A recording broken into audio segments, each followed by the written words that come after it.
Hello, everyone. Welcome to College Game Day Week 15. We are 1 week away from the end of the regular season. I am Imposter Coster. Joining me here today is, well, Massive Zoro. That's about it. Yeah. If you guys want to join in on the panel, just shoot me a quick PM. I'll be more than happy to send you a link and all. Anyways, I'm just going to hop right into Thursday night. Feel free to shoot me questions in the shout box. Let's get underway. So, first game of the night was South Florida on Central Michigan in Mount Pleasant. Snowy day up in Michigan. South Florida hopped out to a quick 14-0 lead, but Justin Brunson was able to bring the chips within a score. Horace Green got a pick, and next thing you know, it's 14-10. But Sean Nesbitt proving his skill on the ground to make it 21-10 Bulls. Third quarter, Walt Sutherland finally gets his gears moving. A couple of touchdown passes to put the chips up 24-21. In the fourth quarter, that score is extended to 27-21 through a Mordecai Hutchinson interception plus another James Reddick field goal. But Josh Taylor, 6-yard touchdown run, put the Bulls up by 1, 4:30 to go. Under a minute to go, Justin Brunson able to punch it in, though, from 6 yards out, and the Chippewas prevail 34-28 to keep their slim postseason hopes alive. Walt Sutherland, 237 yards and 2 touchdowns on 20-33 passing. Justin Brunson, second game as a starter, 96 yards and 2 touchdowns on 20 attempts. The defense finally got a couple of picks here. Mordecai Hutchinson and Horace Green. Horace Green getting a second pick in as many games. On the South Florida side, you have Sean Nesbitt throwing for 206 yards on 18 for 27, 2 picks, no touchdowns. Not a very good performance from the quarterback. USF's offense has looked quite inept recently. This is one of our better performances per se, and that's due to Josh Taylor going for 144 yards and 30 touchdowns on 25 carries. But the defense could not stop Sutherland and Brunson. And, well, USF has to beat UCF next week in their season finale. Moving on to Stillwater, Oklahoma. A lot warmer there. Virginia Tech taking on the Pokes. 3-7 record for both teams. Now they're going to a bowl, sadly. Matthew Dobbs made quick work of his Oklahoma State defense, finding Lee Miller for a 30-yard touchdown pass, and then later finding Darnell Pierre for 14 yards for a 14-0 lead. Lucas Burke tried finding Raheem, but Deshaun Hodge-Stevens was able to pick him off and take it to the house. And then, well, Jackson Bagley was able to get the Pokes on the board for 21-3 Tech lead. In the third quarter, Dobbs hits Dickerson for a 27-yard pass to make it 31-3. Oklahoma State's offense was just absent today, or Thursday. I mean, Lucas Burke, 13 for 27, 95 yards, and the interception. Their wildcat formation, very ineffective. Afasa Nehru took a snap and, well, to get a 26-yard completion. Raheem, though, not so fortunate. Speaking of Raheem, only 3 receptions for 29 yards. Not the kind of performance you'd want from a Heisman candidate. On the Tech side, Dobbs finally had a really good game despite the very porous offensive line. 360 yards and 3 touchdowns on 27-41 passing. This game was just all Dobbs. No help on the rushing end. Found Dickerson a lot. 8 receptions, 105 yards, and a touchdown. Yeah. Tech's able to manhandle Oklahoma State and Stillwater. Moving on to Northwestern and Ohio. Northwestern just receiving news of a new hiring. Head coach Saluna will be coming over from Penn State to take over the Wildcats. And, well, Here's a promising performance for them. Wildcats fell behind 7-0 thanks to a Justin Kuchar 1-yard run in the first quarter, but Jeremy Anderson was able to bring the Cats right back. A couple of short touchdown passes after some longer drives to bring Northwestern up 14-7 into the half. Stephen Peters, though, finds Dwayne Simpson deep for a 50-yard touchdown pass to tie it up. But in the fourth quarter, Larry Sullivan, after another extensive drive from the Wildcats, was able to finally punch it in to give the Wildcats a lead they would refuse to give up. Northwestern wins at 21-14. Jeremy Anderson, really good game. 24 for 40, 275 yards and 2 touchdowns. One of a few bright spots on this Northwestern team that new coach Salono planned to work with. For the Bobcats, it's been a rough slide. This is their second consecutive loss, last week falling to Kent State. Performances like Peters, 19 for 38, 206 yards and a touchdown. That's not very impressive, especially considering one of those was a 50-yard touchdown pass. Couture did not have the best of days. Was able to punch into the end zone early, but 89 yards on 21 carries, not very impressive. Yeah. Moving on to Middle Tennessee at UAB, the Blue Raiders, hoping to end this very miserable season on a much higher note. Didn't exactly go as planned. The teams exchanged blows at the first half. Earl King and Marty Keisel exchanged touchdown runs before Robert Stewart put the Blue Raiders up 14-7. Mark Simmons and Robert Stewart then threw for a couple of touchdown passes before Keisel found the end zone for the second time in the half. Leveled at 21, Keisel finds a hole and breaks free into the secondary for a 33-yard touchdown run. And then Warren King's able to put UAB up by 10. Dale Richmond gets a crucial interception at the end of the quarter. Then Mid-Tennessee's comeback attempt falls just short after Rob Stewart's second touchdown run of the day. This is the first time I've seen Mid-Tennessee run a more balanced offense. No 60 passes a day. No 2-3 rushes. No. 36 passes from Robert Stewart, 199 yards, a touchdown and the pick. Earl King had 77 yards and a touchdown. And Stewart showing his ability on the ground, 51 yards and 7 carries and 2 touchdowns. Alas, UAB was able to hold on for a 31-28 win, mainly behind the legs of Marty Keisel. 163 yards and 3 touchdowns on 26 carries. Very impressive performance. While it doesn't mean much to the Blazers, they do end their season with a win and a 5-7 record in their first year. Pretty good. Moving on to the wonderful city of Miami. 82 degrees and sunny. What a day. FIU, well, their performance was a lot less gloomy, per se. They were able to take a quick lead in the second quarter behind Richard Kerr, but Emory Campbell, Eugene Logan, and Emory Campbell was able to punch it in to tie it. Eugene Logan picks off Kerr and takes it to the house.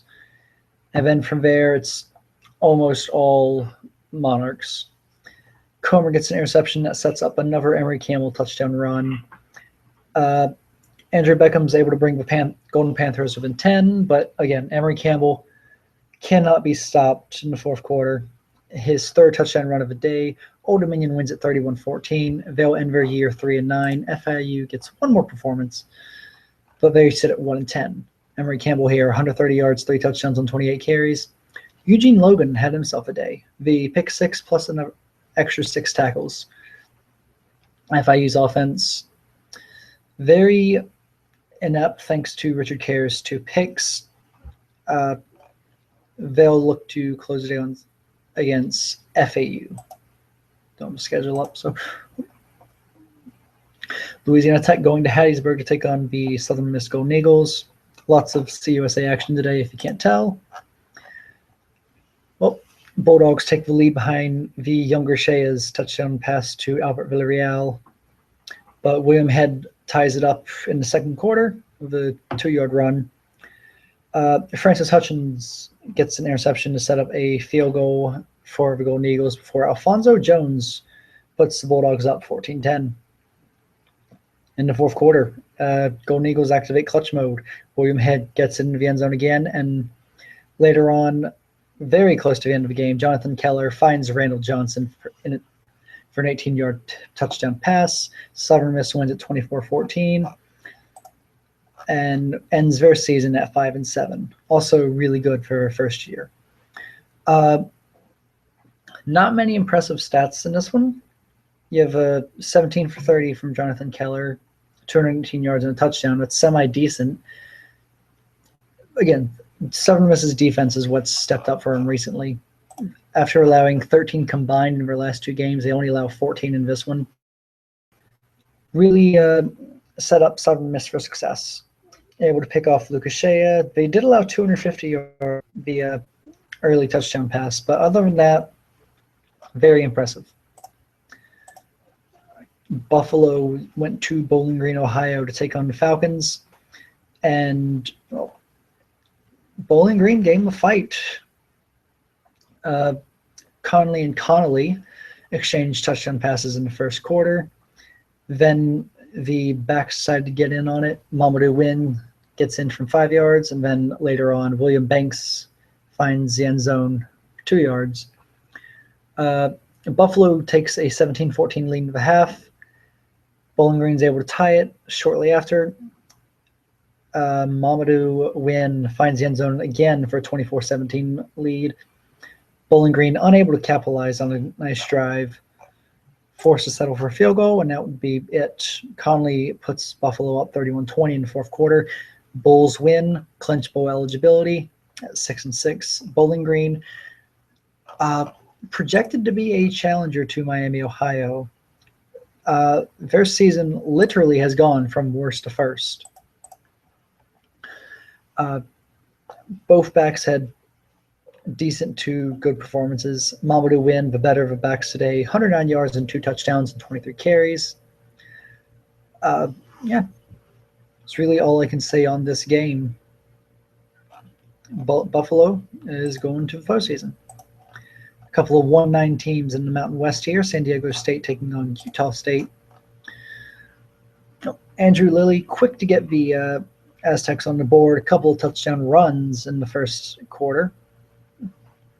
Utah State's able to draw blood through Travis Love, but a couple of Thomas Fry field goals with a Patrick Mitchell interception between put San Diego State up 27.5.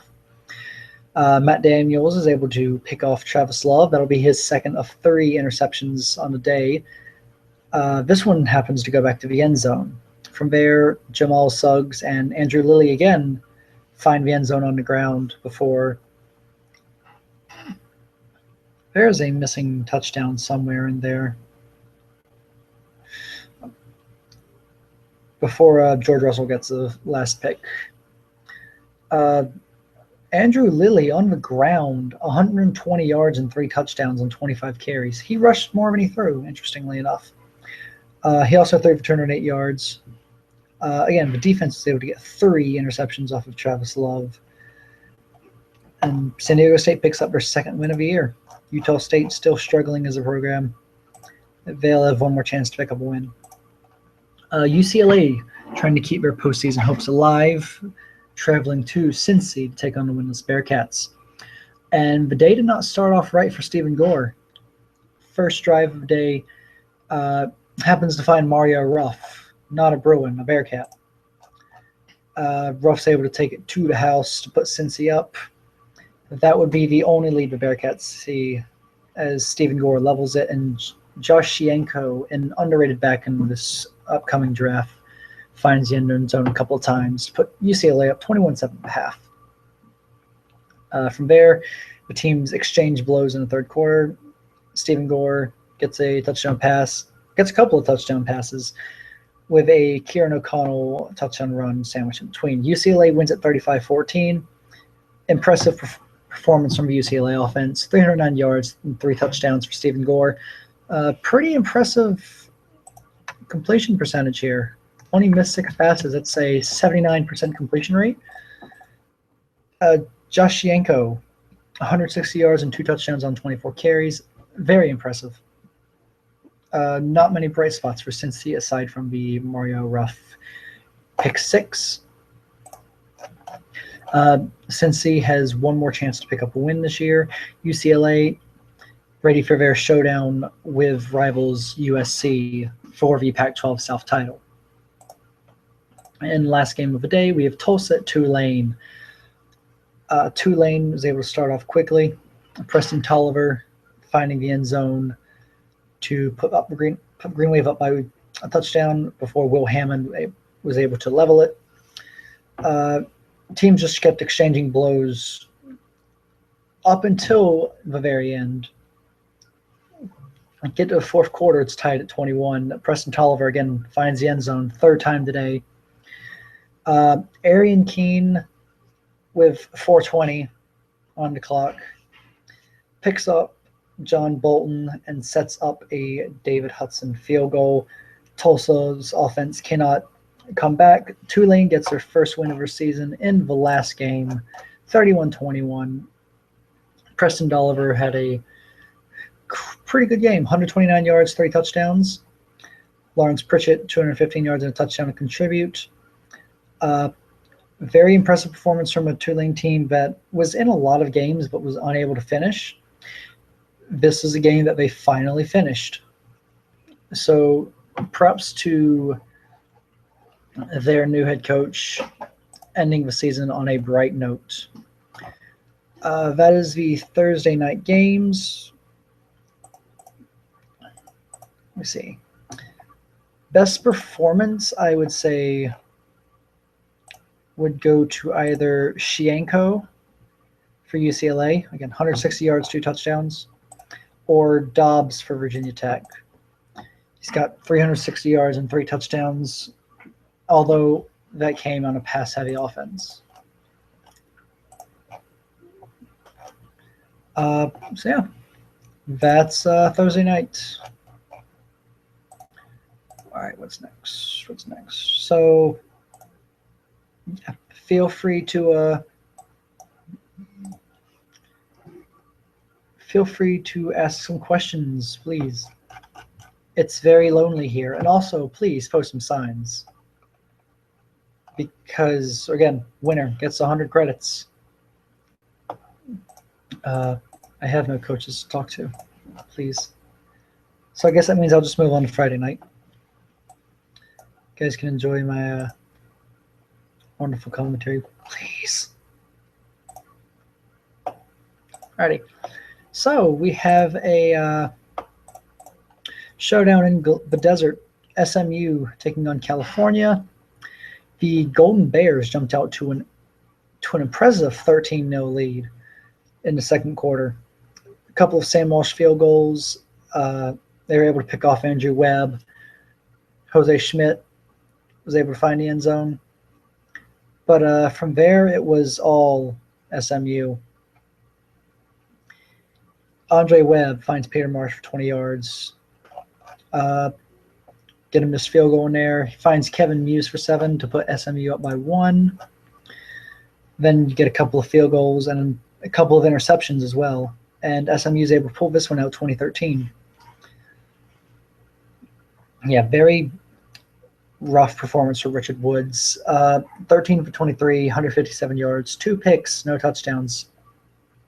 Really disappointing. On the offensive side for SMU, you had Andre Webb getting 216 yards and 2 touchdowns with the 1 pick, and Kevin Muse breaking the century mark again.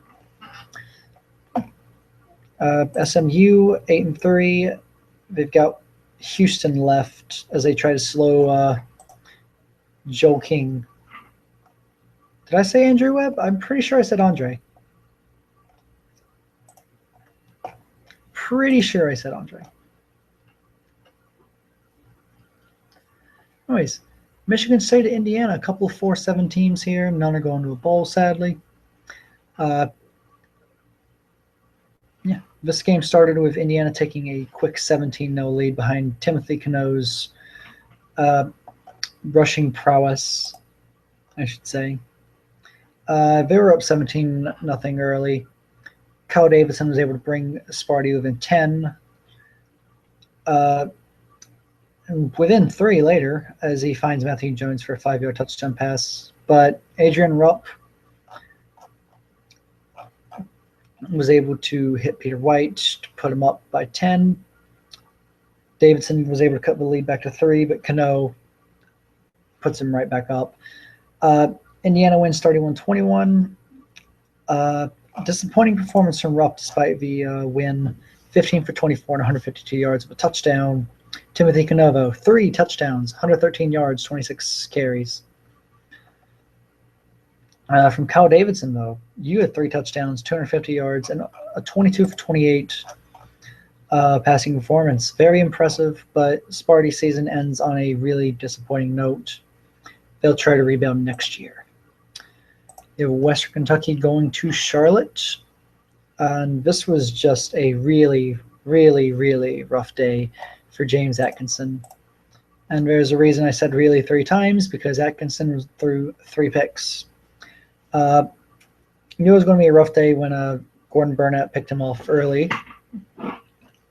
And then, not even the first quarter, and he gets his second pick. Frank Baker able to take it to the house this time, put Charlotte up 7-0. Couple of blows later between Williams Serrano. But Carlos Moore able to bring Western Kentucky right back. Levels it in the third quarter by himself almost. But a 3rd pick on Atkinson leads to Nicholas McMahon's 49-yard field goal. Charlotte pulls the upset, finishes 5-7. Drops Western Kentucky to 6-6. The Hilltoppers should make a bowl, though. Just the defense really stepped up for Charlotte in this one.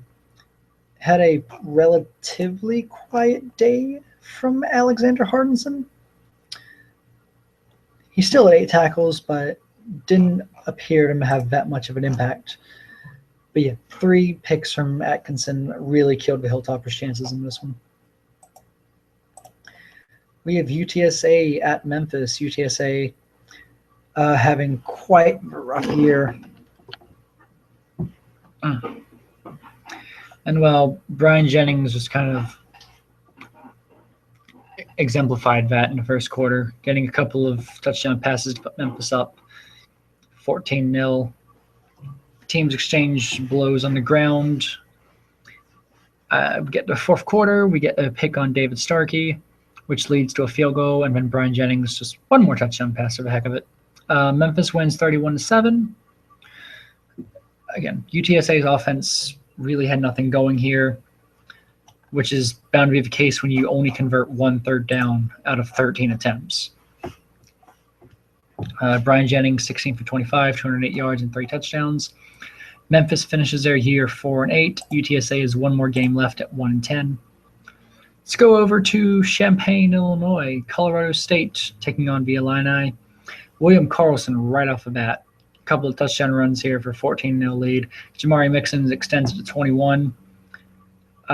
This is a really tough day for the Conroy Convoy.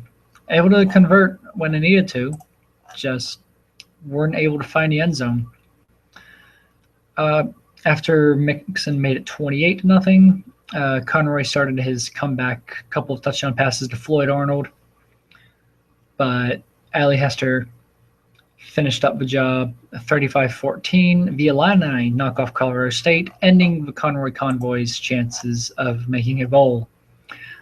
Carlson had 120 yards and 2 touchdowns, but the defense was able to hold Conroy to 289 yards and 2 touchdowns with the pick on 25 for 40 passing. Scarborough was largely absent, 71 yards and 6 receptions, no touchdowns.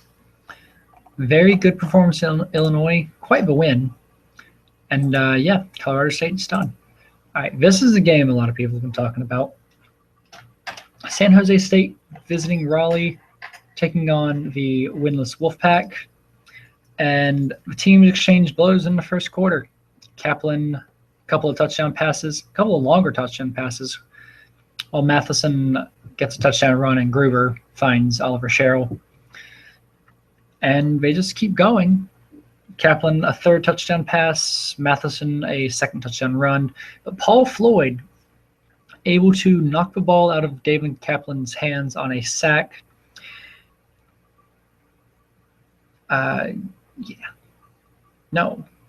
James Sargent knocked the ball out of Kaplan's hands on the sack.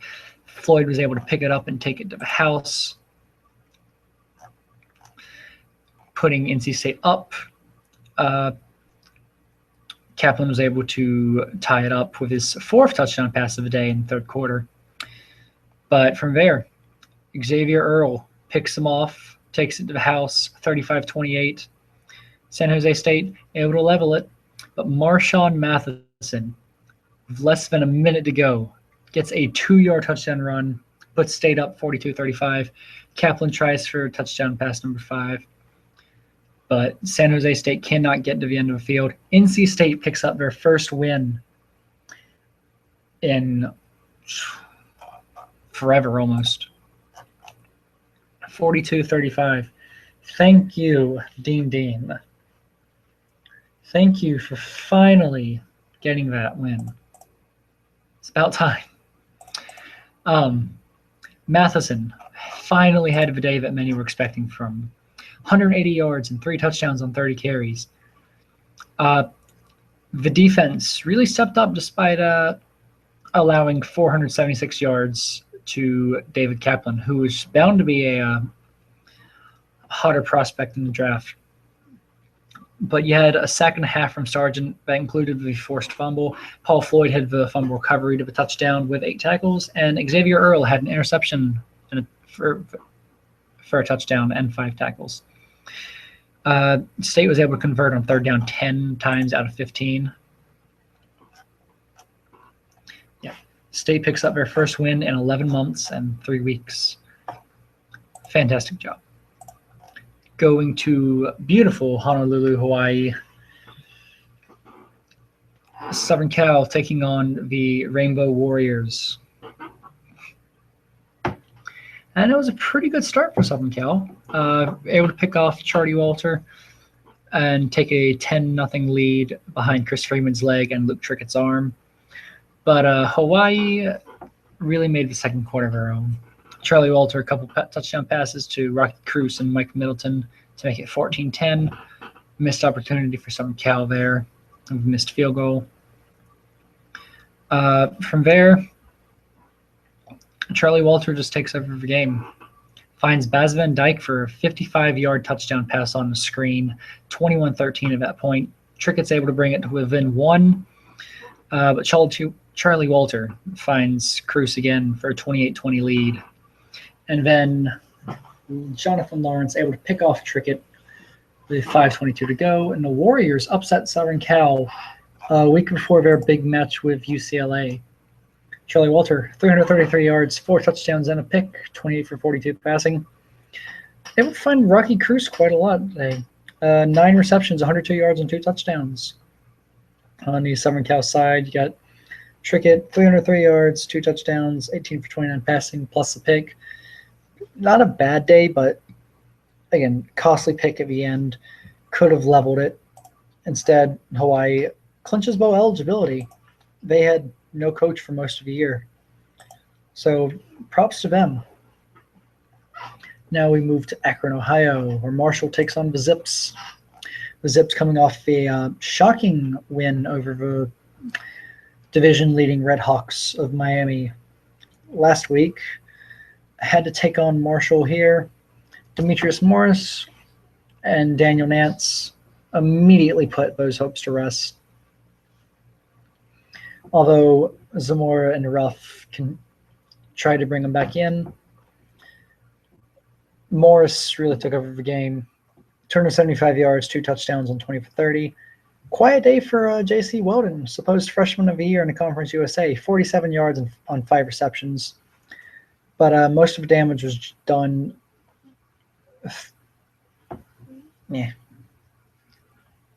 Nance had 118 yards and 2 touchdowns. Able to hold Zamora down after his big game. Ruff had 128 yards and a touchdown. Not quite a rough match.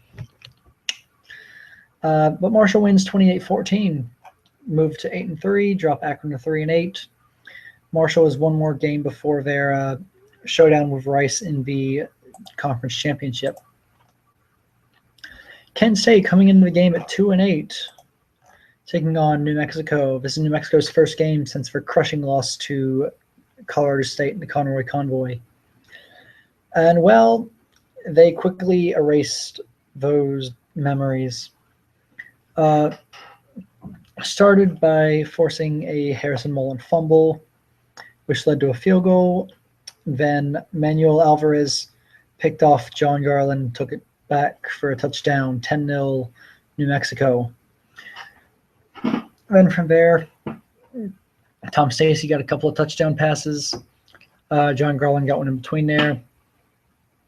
New Mexico wins this one 31-7. Not much of a game. Tom Stacy was efficient, but not productive. 211 yards, 2 touchdowns, 20 for 28. This game was won early through New Mexico's defense. Posola had the sack, fumble recovery, off a forced fumble, and a couple of tackles. Very impressive from him. Kent State's offense looked very much like it did before their streak. They'll drop to 2-9. They have a match with the Zips to close out the year. Now we have Nevada Air Force, a bigger Mountain West showdown. And Kaufman wanted to get this thing started early. 31-yard touchdown pass to put the Falcons up. Finds Caden Reese for 12 yards later in the second. Nevada's able to strike 14-7, but they were able to pick off Alfredo Adams, take it back for a touchdown, 21-7. Charles Roca, 2-yard touchdown run to make it 21-14, and then Adams finds Good for a 12-yard pass to tie it. But Xavier Valentine, just under 4 minutes to go, punches it into the end zone, gives Air Force a lead they will not release. Falcons clinch bowl eligibility by knocking off the Wolfpack. Kaufman, 245 yards, 2 touchdowns, 19 for 27. Valentine had 121 yards and 23 carries and a touchdown. Hutchins had the pick 6 and 5 tackles. Akeel Morris, relatively quiet with 8 tackles. Outdone by Ethan McCall, who had a sack and a half and 5 tackles. Air Force is able to upend the Wolfpack. Nevada has one more match before they meet New Mexico in the conference championship. So, obviously, again, big shout-outs to Dean for his first win here. I got to say, though, Player of the Week is the one – or not Player of the Week. My preferred performance came from the other side of that game, David Kaplan. This was more volume, and really he just found Fowler a whole bunch. That's a lot of receptions. Someone check that. 19 receptions for 206 yards and 2 touchdowns for William Fowler. Very, very impressive. But Kaplan had 476 yards and 4 touchdowns. Did have a costly pick 6 at the end. But yeah, that was a really good performance for a really underachieving Spartans club. All right. I see signs. What do we get?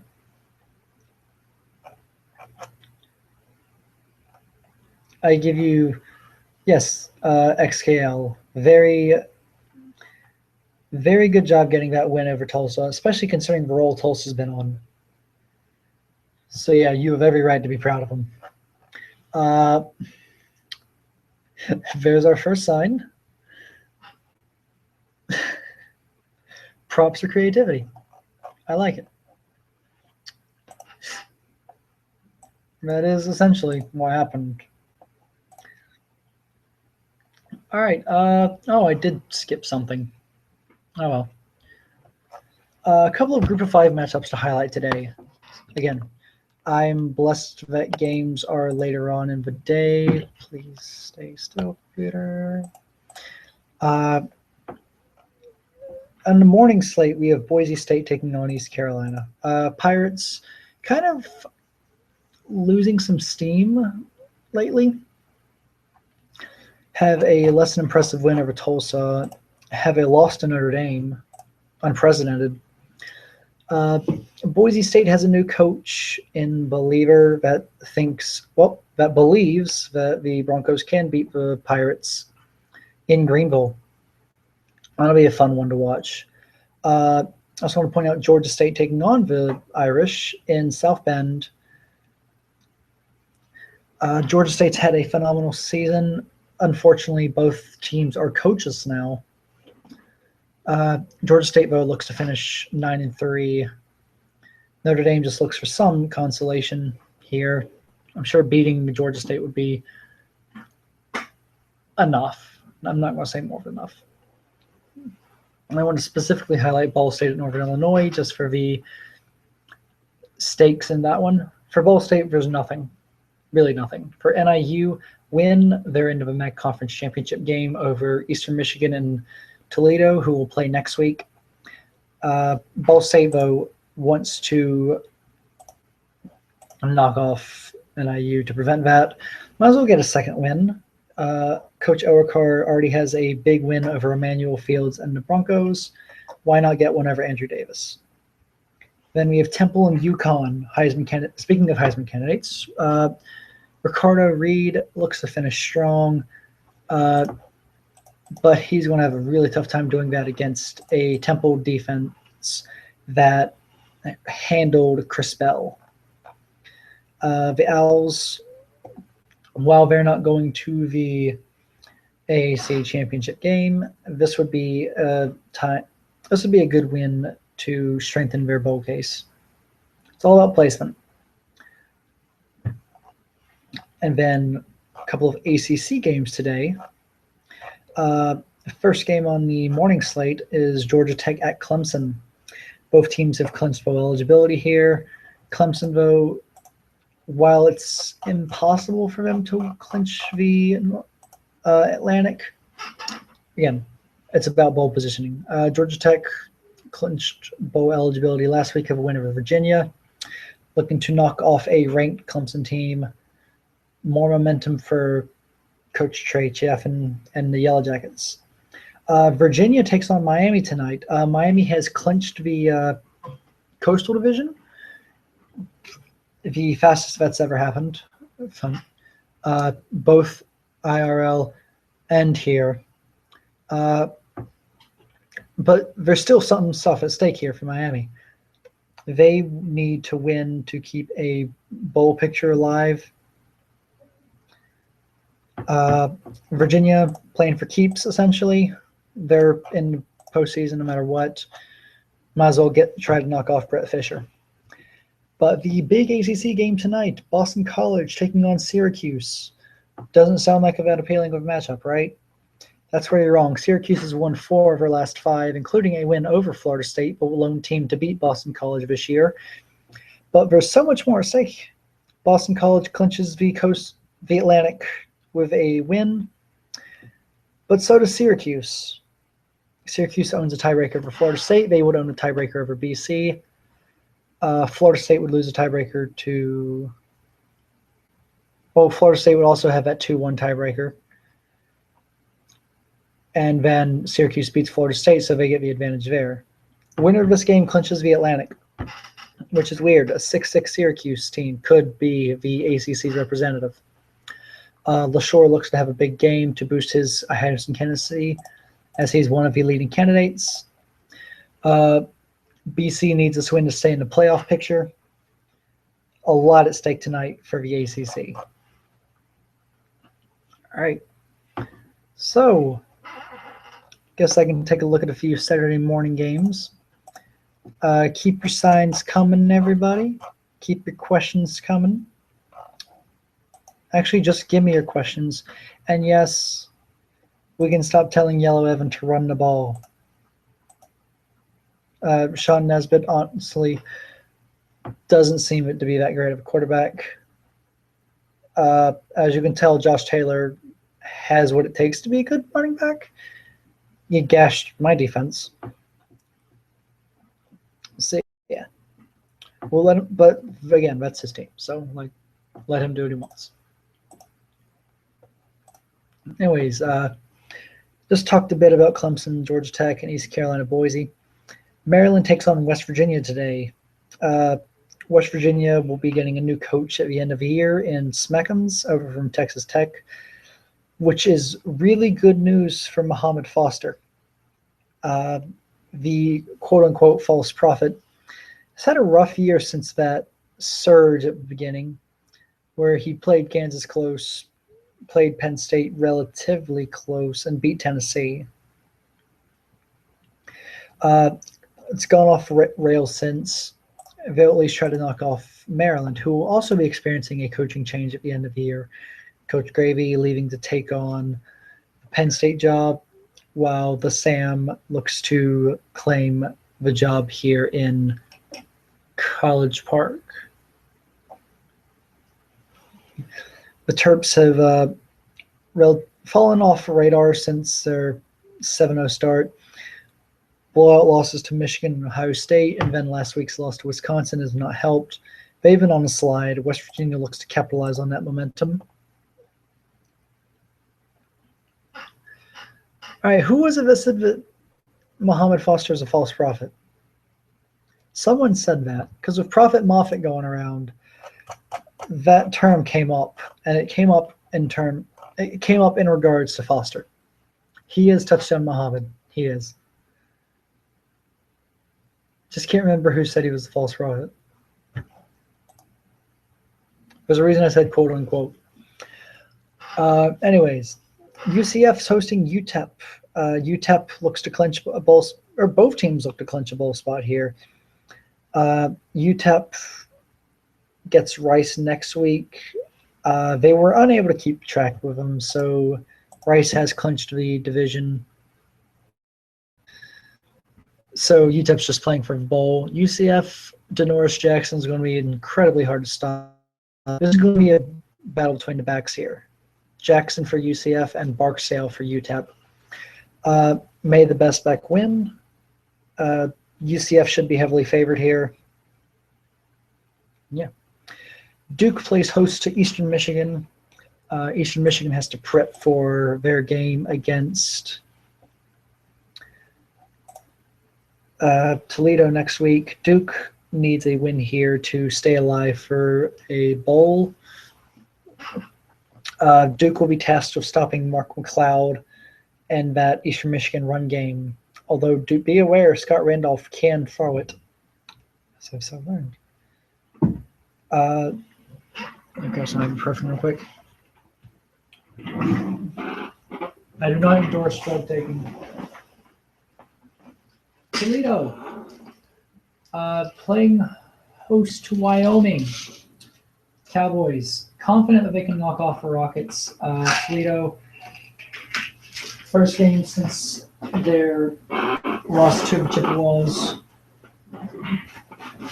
Hector Sue and Caden Blue look to get the Rockets back on track.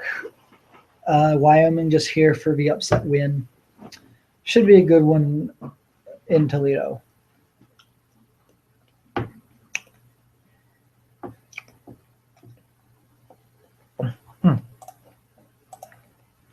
Okay, that makes sense.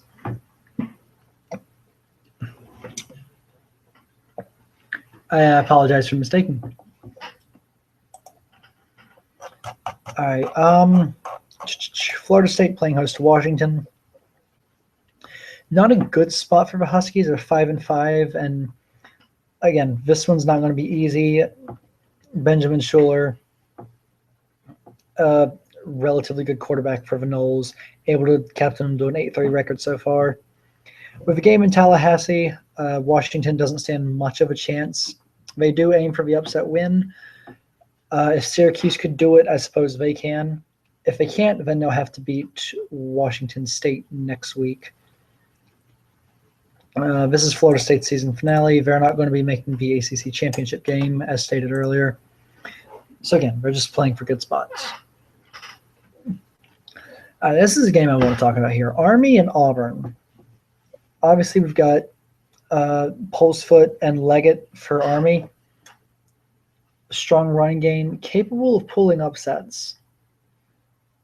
And this is obviously a trap game for Auburn. Next week, of course, is the Big Iron Bowl. Auburn's going to be tasked with stopping this insane rushing game. But the same could be said for Army, as Jazz Durant, as we all know, is no slouch. He's my current favorite for Heisman, probably a lot of yours. Arguably the best back in the nation right now. I mean,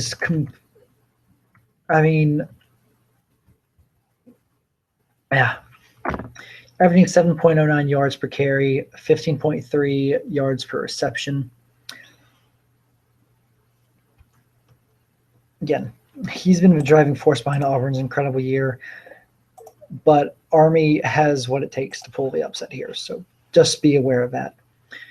Notre Dame hosting Georgia State. I did talk about that just a bit.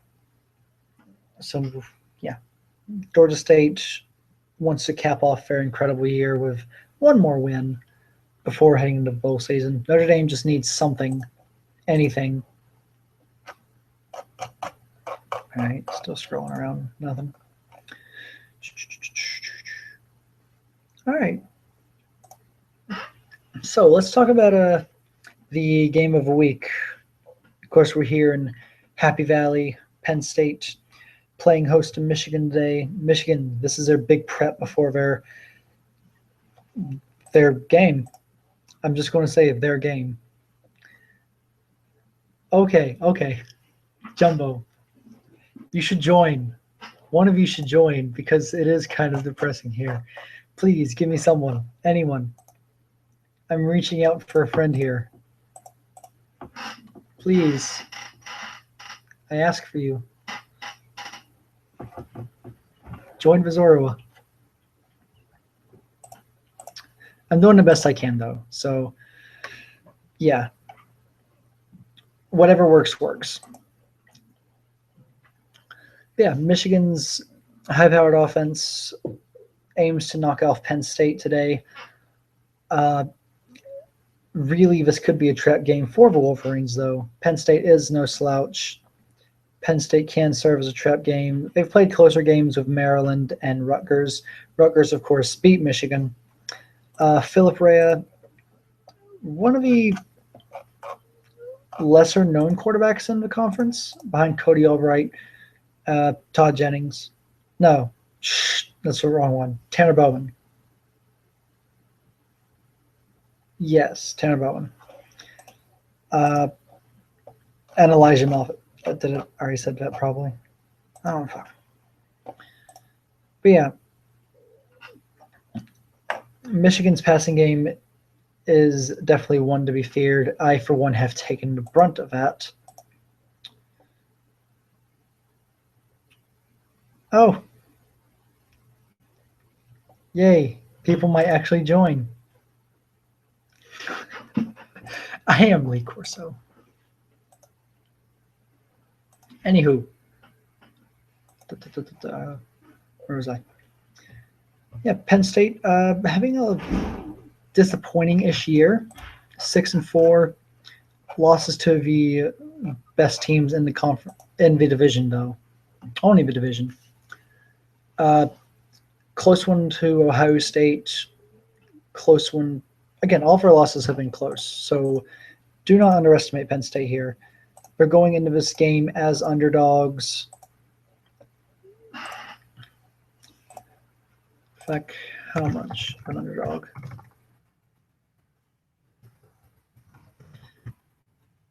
Penn State's going into this game as a 1.5 underdog. But yeah. I'll touch on this game more when people join, seeing as Jumbo will potentially join me here. Maybe Ted if he so chooses. Not that he. Yeah. Anyways, a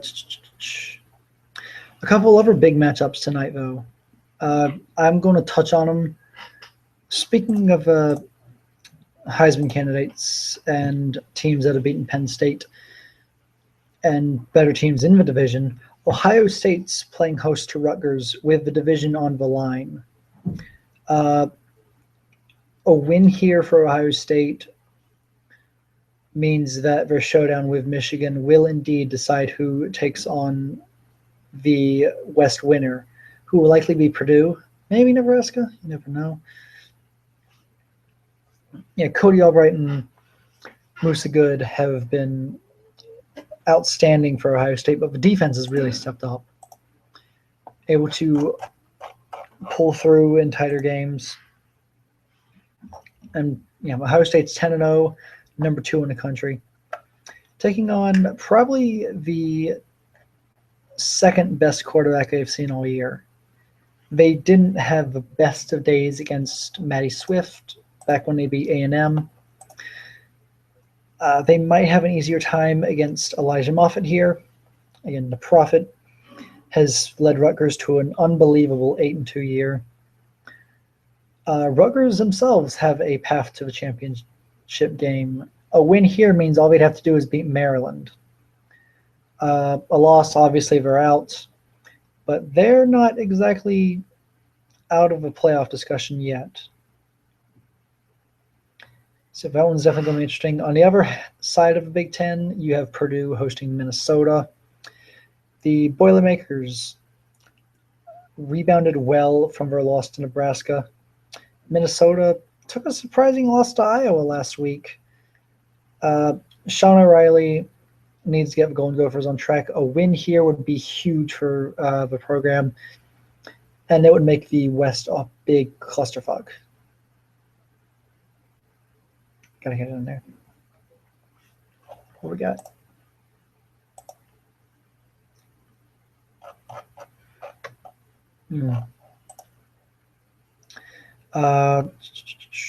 What else we got?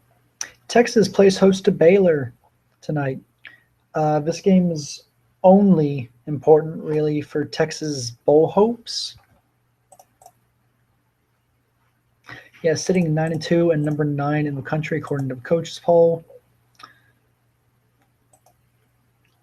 Brad Davis looking to boost his high. He's got quite a good receiver in Roy Davis, if I may say so. But he'll be tasked with slowing Sean Bell. Sean Bell had a phenomenal game against Texas Tech in their 49-45 win last week. Baylor already having one of the better seasons in school history. Do I have signs now? Yes, I do.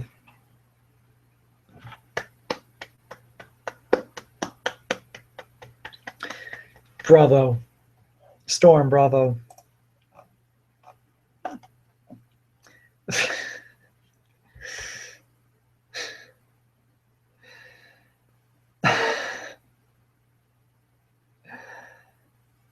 That's the best one. That's the best one. Thank you, Storm. That is. Yeah, guys, feel free to join. Again, I'm not asking for you to be like super knowledgeable on everything. I promise you, I'm just winging it right now.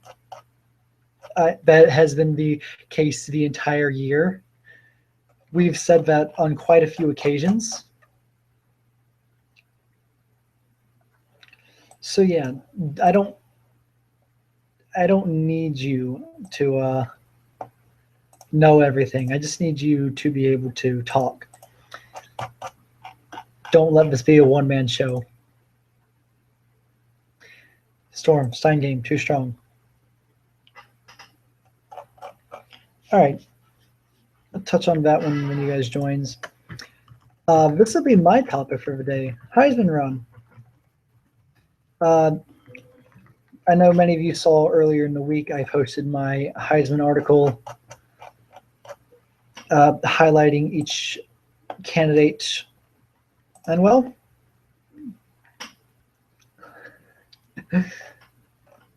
yeah, Sam, your sign was good. I promise. Time. No, you're taking it out of context. Taking it out of context. Need you guys to be able to talk with me. That's about it. Anywho, Heisman candidacy. Many of you saw my article outlining each candidate and their season so far. Geez, I'm having a hard time swallowing. So yeah, there's a couple of stats to point out, obviously. In terms of running backs, Asante Saul does lead the 4 running backs in yards.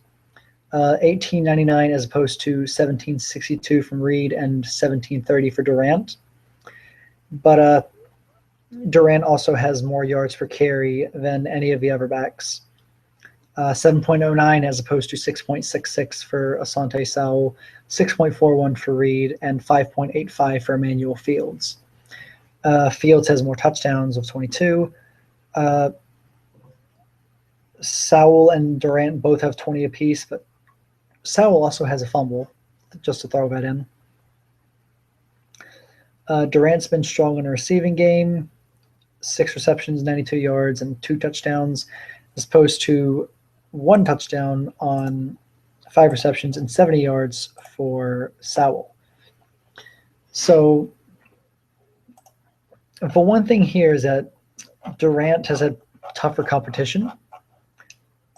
Not to take away from Saul at all. Saul did run for 309 yards against Boston College and add number 140 against Kansas. It's just that he's disappeared lately. Isaac, I will PM you the link. Copy this. Send you a message. Gameday, paste, bam. All right, so yeah, you have a link now. Have fun. Join soon, please. You can help talk about the Heisman with me. But yeah, Durant has had phenomenal performances against really good teams. Again, Auburn's beaten 7 teams in the top 50. He's broken 200 on several occasions. 270 and 3 touchdowns against Baylor, 238 yards and 3 scores against BYU. There's a typo in my article. God damn it. It's like 280 yards or 328 yards and 6 touchdowns against Arkansas. Arkansas, of course, is sneaking up pretty fast. They've got quite a few wins to be proud of. And it also helps that Auburn is undefeated and hasn't lost a couple of games like Sowell has. Auburn's in the running for the number 1 spot in the playoffs, let alone a spot. Wisconsin, they're very on the edge here.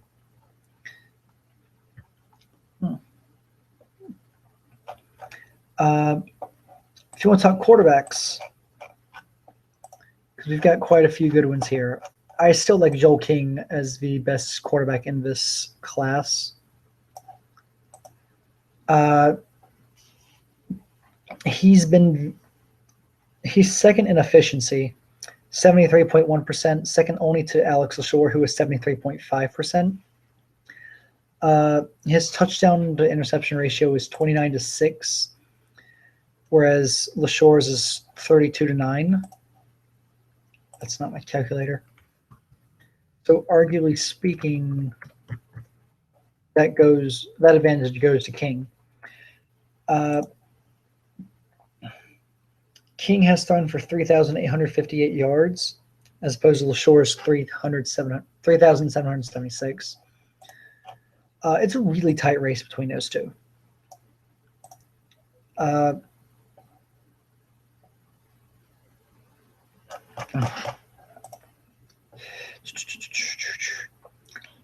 But yeah, LaShore and King are neck and neck right now.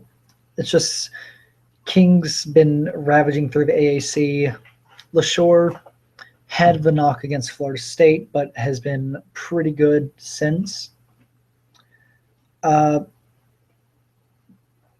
Again, really tight between those two. And a close third out of that group is Swift, who is second in passing yards with 4,087. He has 31 touchdowns and 6 interceptions, only averaging 8.43 yards per attempt, though, and only completing 64.5% of his passes.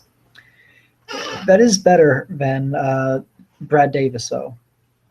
Davis has thrown it the most. He is the smallest completion percentage of the quarterbacks. He has the most yards, but as many people have pointed out, he's volume, not precision. 31 touchdowns to 9 interceptions, 8.04 yards per carry. I like Brad Davis, but I don't think he's in the same class as LaShore and King right now.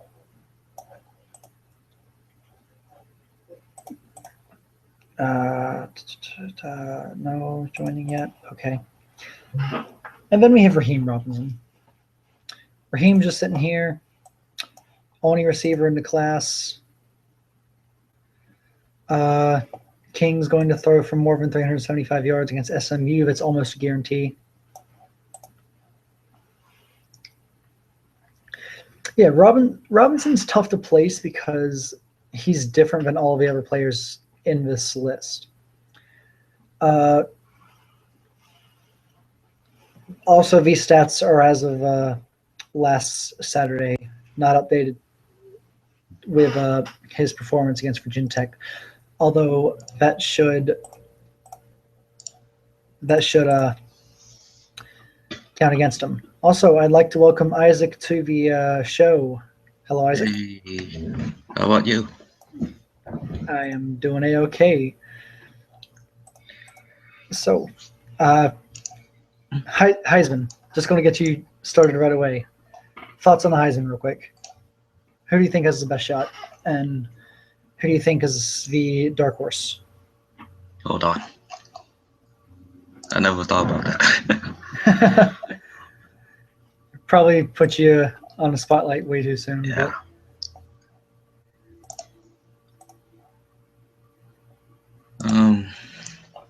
I'm honestly not sure right now.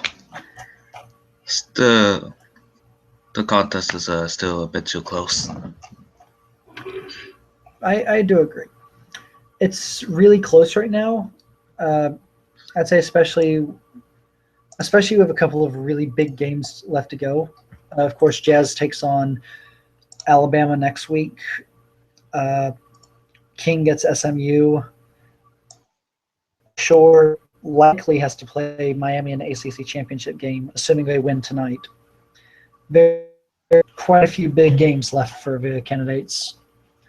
I will say Durant is my favorite right now, but it's, again, really close. Joel King can catch up to him, especially if Durant trips up against Bama. Keep an eye out for Elijah Moffitt, though.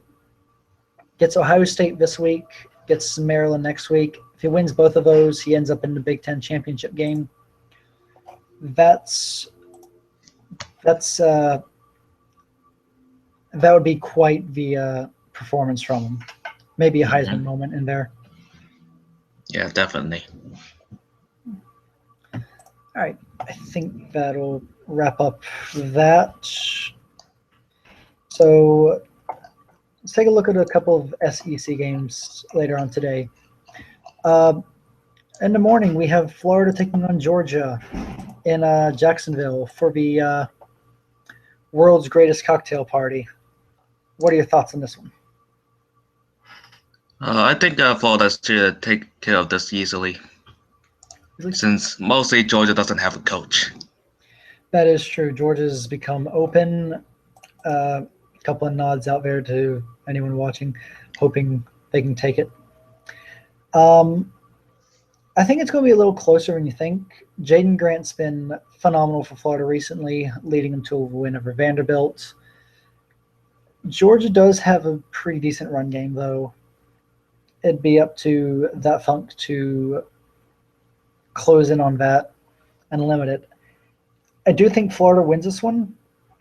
I do think it's going to be pretty close, but it's going to be a great rivalry game no matter what. I've talked about this a bit earlier. We have Auburn taking on Army. Hear your thoughts on this one.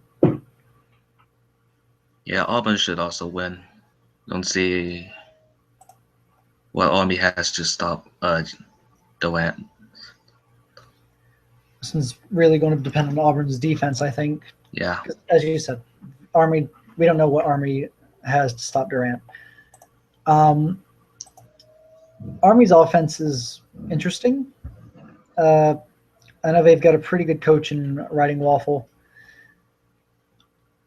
Polsfoot and Leggett are both going to try to get it going on the ground, but Leggett can easily take it over in the air. But I do think Jazz has a really big day. I think Auburn goes to 11-0 and sets up the undefeated Iron Bowl. LSU's traveling to Fresno.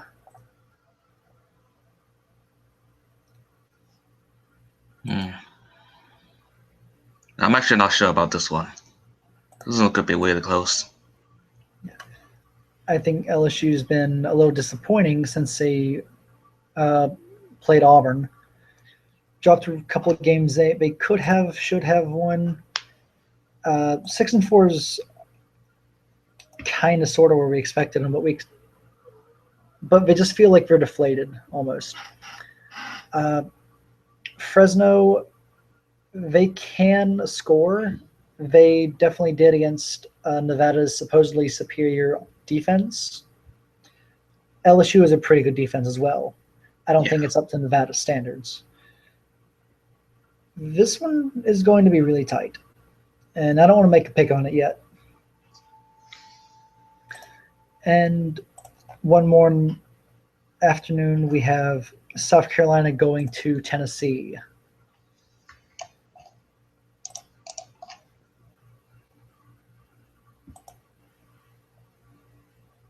I think Tennessee should win. I honestly don't think it'll be close. Yeah. What's this? Oh, different email. Yeah, Tennessee's just overall better than South Carolina. Gamecocks have shown a little bit of fight, but after their 3-0 start, it's just been all downhill. Tennessee is vulnerable at times, but this one shouldn't be one of those cases. Then one more to pay attention to, we have Texas A&M traveling to Ole Miss. Ole Miss needs a win to become bowl eligible. Of course, this is a big game for Maddie Swift. What you got? I think I got Texas A&M just by a bit. Yeah, it's a good pick. I don't think Swift's going to have that good of a game, actually. Yeah. Ole Miss is at least better than advertised.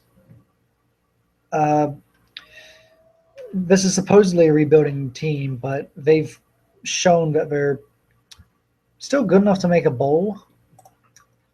I don't think they get it this week, but they'll be awfully close. All right. Now, how about we talk some playoffs since we are very, very close to that time. Let me link you this real quick so you can quickly make a top 8 if you don't have one. Which I clearly don't. You can just make that real quick. I'll be taking questions from the shout box while he does that. What you got for me, shout box? Give me something. Ah.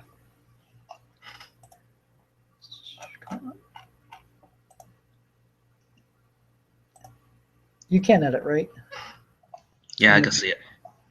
I could edit it, but You can't edit? I can edit. Oh, okay.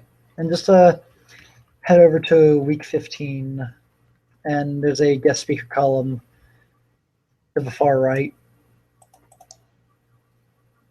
Okay, I see it. All right, yeah.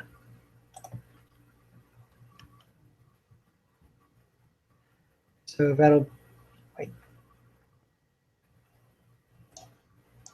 All right, this week 15, far right. Got a nice little table set up there.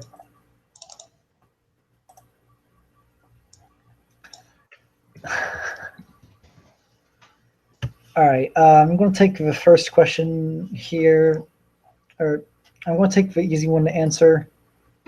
We will now take like 5 seconds. Favorite AAC team? Well, it's already been 5 seconds. I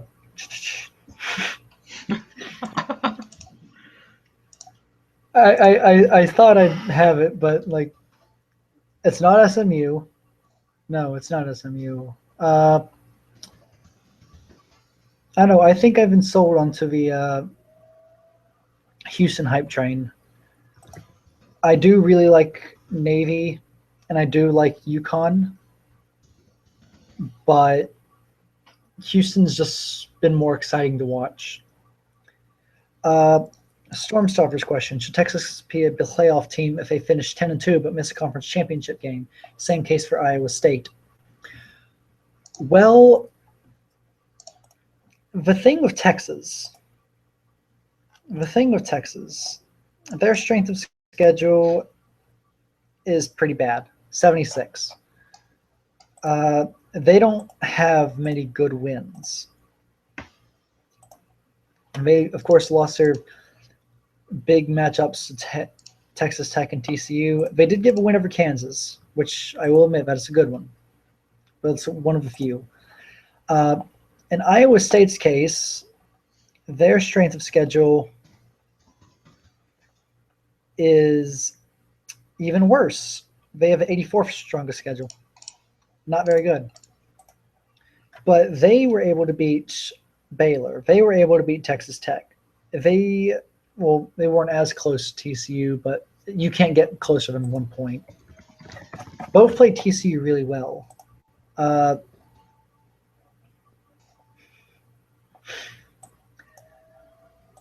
Do I think they should make it? I feel like Iowa State would be more deserving than Texas. But yeah, I think Texas should. Well, I think both should. Especially if things fall our way. I don't think they will. I think the last 2 weeks are going to be a lot less chaotic than what we want. But they should be playoffs teams if they finish 10-2 but miss the conference championship game. Iowa State more so because they were the second best team in their division. And I honestly do think they should be in the conference championship game before you play the game. I don't think we're doing a live mock draft, Sam. Yeah, it's not this podcast. Maybe like in like a couple weeks. Maybe NFL Live tomorrow. Yeah. But not now. Let me see. All right, doing good. Oh, I love how I said that about Texas, but what I put down says differently.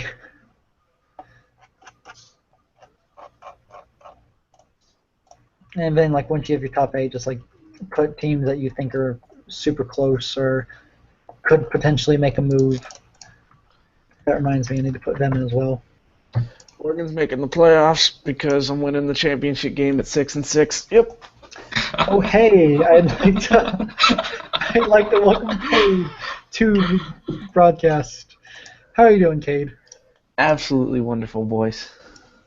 That is awesome. Glad you can join us. Yeah. So yeah, I'm winning the Pac-12. 6-6. Hey, anything's possible, man. You just gotta believe. Well, I don't know if I'm gonna win today. That might send me to 4 and no. I have. Well, how many wins do I have? Do I have 5 or do I have 6? I don't know. Let me check the big book real quick. You should be glad that Soluna didn't take Oregon State. I'm very glad he didn't. Yeah, I got 4 wins, so I might lose today, but I'll win against Oregon State. I'll have 5 wins by the end of the season, headed into that conference championship game. And I'm going to take down UCLA for you boys. Oregon for playoffs at 6 and 7. Make it happen. Can't stop it. I'm a conference champion. Yeah, man. I'll rattle some cages. Time, I don't think I'm going to be dancing for you or for anyone. That's just my opinion. You want to pop in on the prep sheet real quick, Cade? Sure. Do you need a link to it? Because that's like way back in the... Yeah, might as well put a link in there, yeah. All right. Yeah, just quickly make the top 8. Oh, make a top 8? Oh, okay. Just your look at the playoffs right now. All right. I will do that. All right. Guess while we're waiting, Isaac and I can talk about some of the teams we have just outside the playoffs. You want to start, Isaac? No, you can start. Oh. Yeah, I'm not that confident about my top 8. Yeah, my close contenders. And I'm looking at it, and I'm not opposed to anything. Yeah. I'm going to go and say I've got Michigan right outside the top 8. Yeah, I forgot Michigan. Based on what I'm looking at the rest of the season, I honestly don't think Michigan beats Ohio State next week. It's going to be close, definitely. But not Pac-12. Big Ten's not sending 3 teams to the playoffs, as tempting as that would be. Ohio State will be one of them, and I think Purdue edges in as the other. So Michigan will be just left out. Yeah, Alabama or Auburn should be knocked out by the rivalry week. One of them. I wouldn't say that necessarily. Not out of the top 8, but the top 8 is gonna change, but Yeah, top 8's definitely going to change. yeah. Alabama's number 1 because they're the best. We got Ohio State, I guess. I mean, I don't know. Maybe they'll lose. And then Auburn's going to go down because they're going to lose to Alabama, obviously. I guess TCU can stick around. Boston College, I don't think anybody else in the ACC is good enough. So, yeah, they can make it. UCLA is going to lose in the conference title game, so that's going to make it a little complicated. So, yeah, if we're talking playoffs, it's going to be Alabama, Ohio State, at least one other Big Ten team. I'm not sure if I want to say Wisconsin, Purdue, or Michigan. Welcome. The Ducks. Let's see. Boston College is in.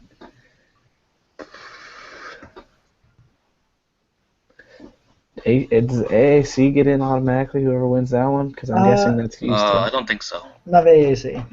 It's the top 4 conference champions. Next 4 at-large bids. I see. So I'm not going to make it in the playoffs if I win. That's some bullshit. You gotta hold on hope, man. You know, conference champions should all be in. I'll start, that raging discussion. If you win your conference, you deserve to make it in the playoff.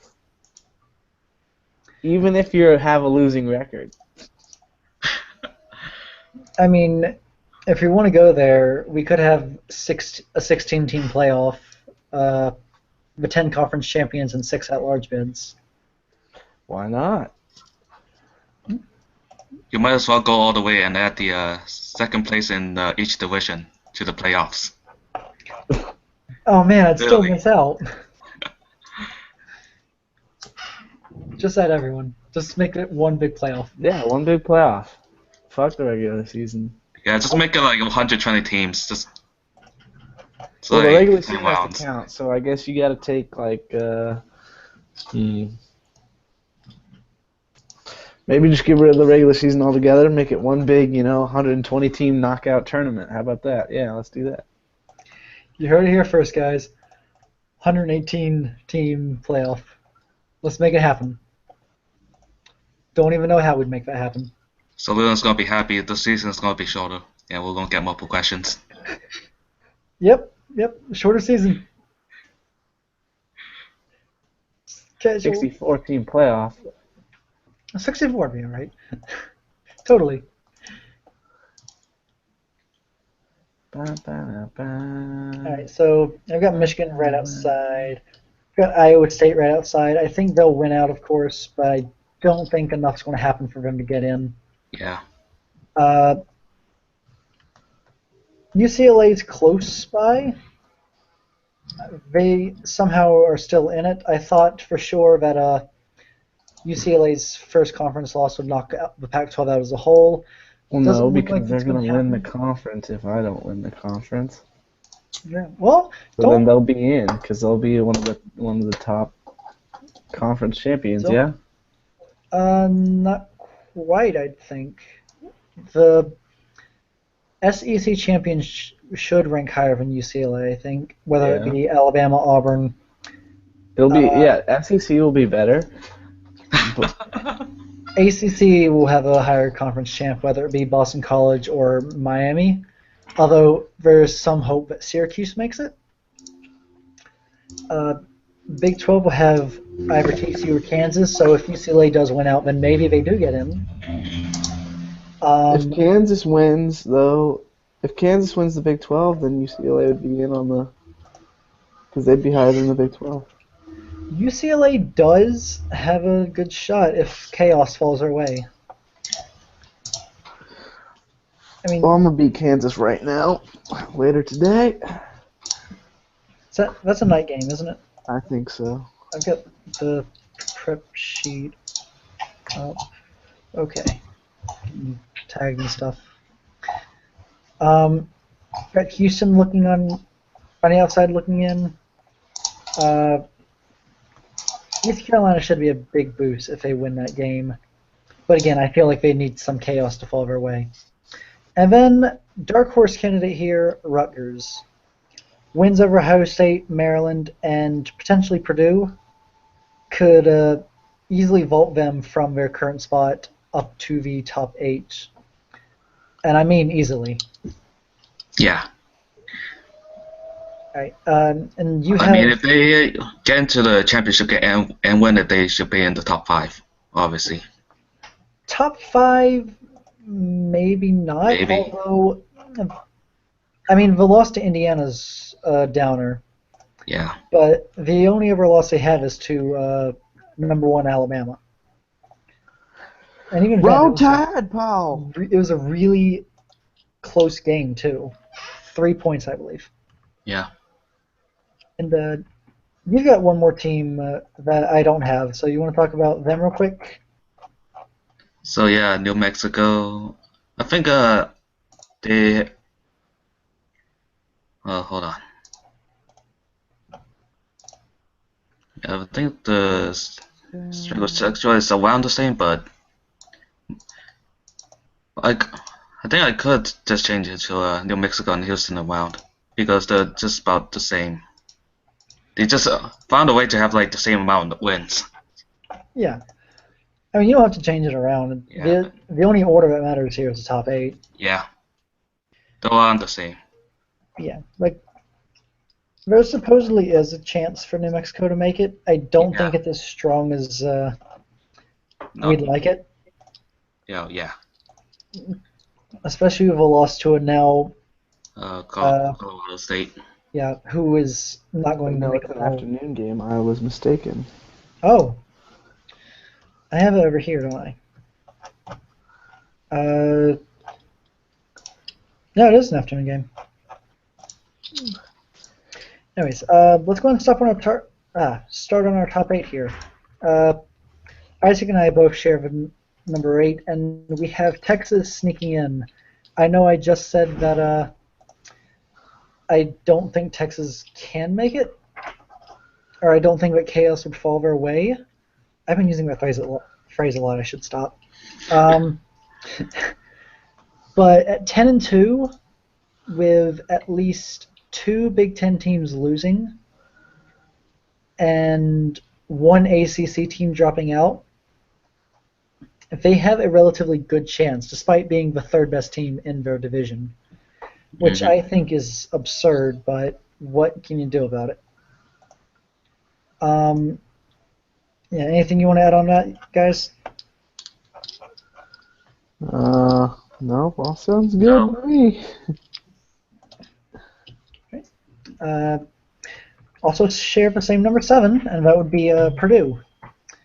The Boilermakers have a straightaway path to the Big Ten West champion, to the Big Ten championship game. Jesus. At that point, they should be in a good enough position as to where they'd be in, regardless of if they win the conference or not. I will say that's hard with a freshman quarterback in Matt Jones. But they do have what it takes to make it. They should make it, I think.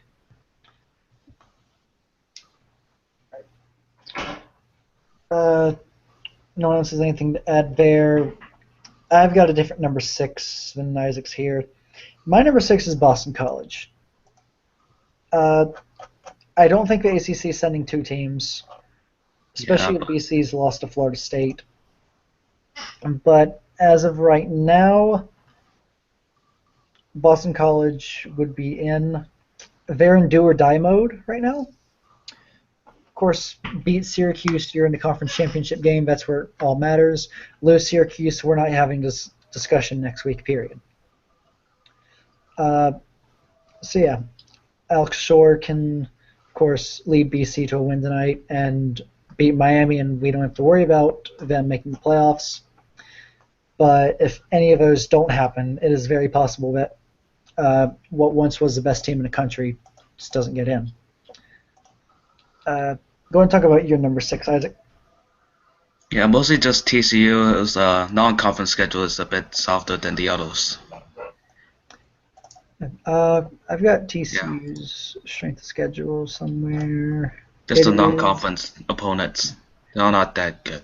Yeah, just the non-con. They already have the 67th strongest schedule in the country. Yeah, but that's inside the conference. So. Yeah, that's also including games of Texas, Iowa State, and Baylor. But you're looking at Louisiana Tech, a 2-10 team. Looking at SMU, that's actually a decent one. Yeah. But they also San Diego State. Yeah, San Diego State is 2-9, and Western Michigan here is 5-6. It's really soft, so I definitely understand that. I will say though that if they do claim a conference championship, then there's no way they're outside of top 4. Yeah. And I think that's very likely. We already talked a bit about year number 5 in BC. At this point, I'm just going. I'm just talking about analysis before you. Because my number 5 is Isaac's number 4, and that's Miami. I honestly think Miami has a better shot to win the ACC. They're already in the conference championship game. They just have to take care of business against Virginia and Florida. Of course, either of those could go awry. Virginia played Matty Swift close for like a half. Mm-hmm. That's worth noting. And Florida just knocked off Vanderbilt. And yeah, Florida's definitely no slouch. And the game's in Gainesville. so that's even worse for the Canes. But Brett Fisher's been phenomenal. Miami's been a dark horse all year. They're finally starting to look like a team that can actually make the playoffs. And then I've got TCU at 4 because, well, the other 3 teams are in a league of their own right now. That's really all I can say. But TCU should win the Big 12. They'll get a top 4 spot. Again, probably not a discussion we're going to have. It's really just about placement from here on out. As for our top 3 are the same, so I can just list them off. Auburn's 3, Ohio State's 2, and Alabama's 1. Any reason you chose that order, Isaac? Not the same as yours. Probably. Obviously. Bama's kind of. I don't want to say there by default as a bad thing, but since BC's lost, Bama's been undeniably the top team in the country. Bama gonna win it all, baby, yeah. That's a discussion for another day. Once we get closer to the playoffs, although we are pretty close, so like I don't know. I have Auburn 3 and not 2 because again, loser of that game. They'll be probably 5 or 6, roughly. Yeah, that makes sense. Because both teams have been lights out. Alabama has a just stacked team top to bottom. Auburn really riding the success of Jazz Durant, but they have a good supporting cast around them. So that game is going to be phenomenal. And then Ohio State sandwich in between. Again, loser of SEC week below them. I think Ohio State will beat out Michigan. I think they'll beat out Purdue. I think they beat out Rutgers tonight, honestly. And yeah, so that's the top 8. What do I look at now? So I know since we're talking about the Big 12 a bit, in no time, SMU's not the best team in the Big 12. Just remember 40-0. Anyways, a couple of games in the Big 12 tonight. So we've got West Virginia traveling to College Park to take on the Terrapins. What are you guys' thoughts on it? Terps. Yeah. Straightforward. Well, then we'll win. I find it interesting that both teams are on the same day announced newer coaches. Of course, Maryland's getting the Sam, and West Virginia's getting Smackums. Touchdown Muhammad here. Rough season down the stretch. I think he'll have a better game against Maryland, but Terps should be able to win this one handily. I know Cade's ready for this one. Kansas is hosting Oregon tonight or this afternoon. I don't think Cade's going to have much discussion here. All I can tell you is I'm going to win the damn game. You heard it here first, guys. Oregon's going to win tonight. We're going to win. You know, Eric Jennings thinks he's the real Eric Jennings, but the real Eric Jennings plays for Oregon. He gets a lot of sacks, so he's going to beat the shit out of Eric Jennings. That's Whatever you say. Have you seen that Oregon defensive line? It's the best in the country besides Alabama, and even it might be better just because I'm the shit, and yeah.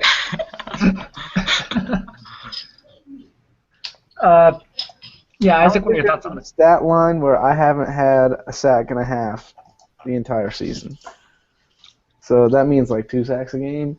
I want to check that. I want to check that actually because that's pretty interesting. Oh yeah, it's either Jennings or Okonkwo or I think the other guy's Lawrence Marshall. I don't know. He's a 4.5 out of 4.5. So you know, it's a great defensive line and a 3-4. You can't stop me. I'm gonna get to your quarterback. I'm gonna put the hurt on him. Yeah, the rest of my team, really, the whole rest of the team kind of sucks, but it's good defense wins championships. And defensive line is the heart of the defense. Ergo, we're going to win.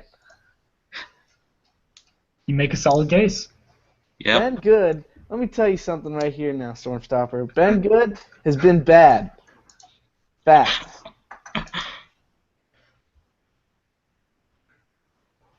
All right, Isaac, do you have Okay. anything to add for this game? No. No. Yeah, I know Jason Baum sucks. He's an awful quarterback, but he's a freshman. He's got room to grow. And he's already won 4 games. He has a chance to play in a conference title game as a freshman. He got the talent. We got the talent. It's coming. We got a redshirting a 1 out of 5 running back. Next year's the year for the Ducks. If we can survive early declarations, we're good. I'm starting to wonder why I didn't choose Kansas-Oregon for the game of the week. You should have chose Probably Weiss versus because TCU. It's a team that's 6-4 versus a team that's 4-6. 29 reported sacks, baby. Probably more in actual games, but some people don't make the stat line when you got an interception and 2 dudes with sacks. That is true. I've always wondered if complete stats are available, but No, I don't think so. I would love that. Let's move away from this one for now. We will come back to it, I promise. Iowa State at 9-2 is hosting Kansas State. I want to have a discussion about this, but it's not going to happen. Iowa State, Arturo Pacheco, who I still believe firmly is the biggest snub for the Heisman, and that's including Christian Barkley. They should run right through Wildcats tonight. That might be the only reason that a Stormstopper's going to cheer for Kansas State. I mean, he doesn't have to. I mean, yeah. Kansas has clinched the. Unless he wants Kansas State to burn like forever. He wants Kansas State to burn forever. Yeah. Right. I know this game's been talked about a lot. Oklahoma is hosting Colorado. Buffs trying to clinch bowl eligibility tonight. Oklahoma and Sean Egloff trying to, not allow that to happen. Cade, what are your thoughts on the Buffs so far? On the Buffs? Yeah. Overrated. Everybody thinks they're something good. They have one maybe decent player in David Medley. Other than that, they're garbage. Yeah, you heard me right. Garbage. Or maybe just the Pac-12's on a down year. No, Pac-12 is... Oh, okay, yeah, Pac-12 kind of sucks this year. Besides UCLA, who's like, okay. But, like, nah, dude. Colorado, some buns. They're taking an L to Oklahoma, I swear. I honestly don't think highly of Colorado, but I will admit, when Dr. Game plans, they're infinitely better. We saw that against Nebraska. We saw it against Utah. Saw it against Arizona. It's interesting. Also wonder if Dactor's watching, because he's in the shout box. So. I think Doctor's trying to find a date right now, so he might care about that more than trying to win. Nah. Nah, just kidding. Anyways, what are my thoughts? Egloff's going to have himself a day. Really, my question here is, did Colorado game plan? My question is, should I be going to the Alabama spring game? It starts in 20 minutes. You can if you want. I would recommend it. I went to my first spring game last Saturday, and it was pretty fun. I went last year for the first half. I don't know how I feel about it. Anyway, yeah, Colorado bad, Oklahoma good. They're going to win, even though Oklahoma's record doesn't reflect it. Yeah, that's what I said. That's how I feel phenomenal talent at Egloff. Christian Berkeley and Texas Tech looking to rebound from their loss to Baylor, taking on the Cougars of BYU.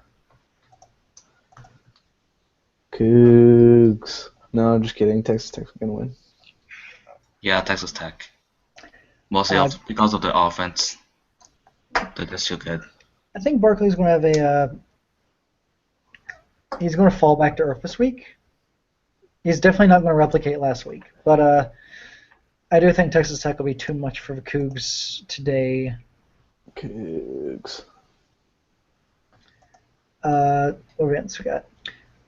You mentioned this earlier. TCU is traveling to Houston to take on the Owls of Rice.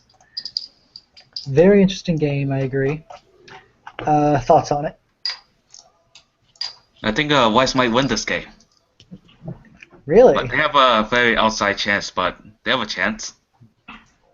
Yeah, definitely agree they have a chance. Yeah. Maybe just maybe they just thought this game won't be such a big deal, and doesn't game plan as much. R.I.P. to me. Okay. Oh, and ladies and gentlemen, Cade has left the building. Presumably to go to the spring game in Tuscaloosa. Yeah, I could have gone to the Ohio State spring game, but I had to go to the NC State spring game. Marching band.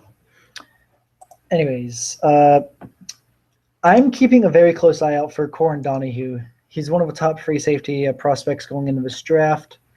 Now would be a wonderful time for him to show off. And then last Big 12 game of the night, last game period, is Baylor traveling to take on Texas, hoping to end Texas' outside chances at a playoff. What do you think about this one? I think Baylor's going to win a close one, but Oh, wow. I'm not too sure of it. I like the pick. Yeah. If anything is to be taken away from last week, it's that, teams can pass on Baylor. Barkley had a monstrous game in a losing effort. I think Texas has a better defense than Texas Tech. Yeah. We already know Brad Davis is going to be rocking. Yeah, if Texas is going to win, it's probably based on pure talent. Yeah. It'd just be them overpowering Baylor if it does go that way. All right. And while we are on the final stretch here, just going to make some picks. Just going to change that up since we don't have a guest speaker. Unless anyone wants to volunteer to be a guest speaker, the floor is yours. You're allowed to come. Give it like 5 seconds because there's a bit of a delay on the stream.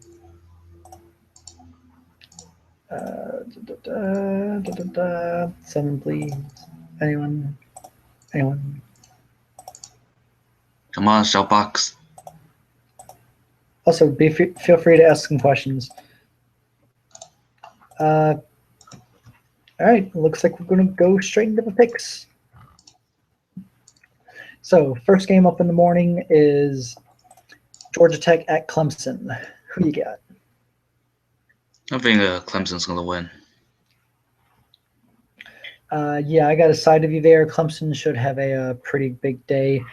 I don't think Georgia Tech matches up for them, especially considering what Miami did to them a while back. Clemson may not be in that same tier, but the ACC is basically BC, Florida State, Miami, then Clemson, then everyone else.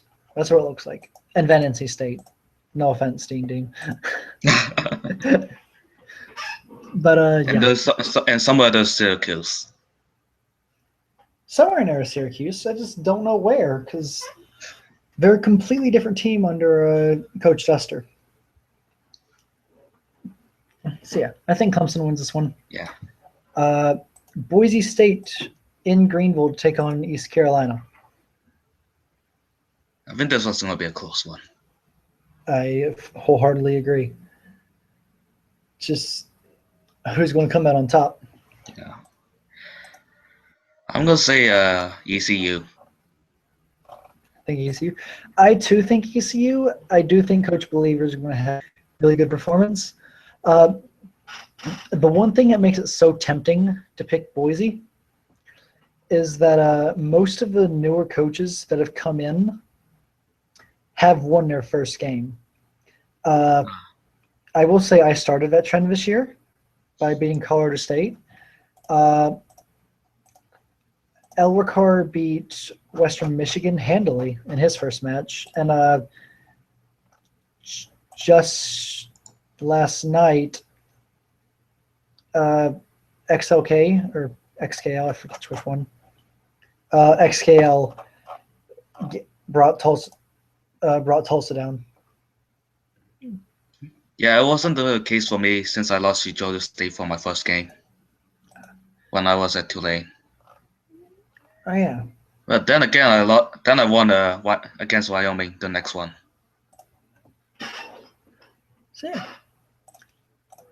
I mean, I went on a losing streak after that, so like, I don't know. First games are weird. Yeah. But yeah, that's the only thing that makes me want to pick Boise. I do think East Carolina squeaks it out, just barely. Maryland hosting West Virginia. Any chance of the upset? No. No. Going to be closer than expected, but no bueno. It's going to be Maryland. UCF hosting UTEP. I think UTEP's gonna win if they stop the run. They can stop the run. Yeah, if they don't, UCF should win. I totally agree. If they can stop the run, they will win. And I mean will. Then again, it's going to be a low-scoring game. UTEP has a tendency to yeah. Just the offense is not that good. Yeah, it's not. Barksdale is a decent running back. They do have a good tight end in Will Harley, but yeah. Other than that, it's kind of barren. It's actually quite amazing how we're still in a bowl hunt.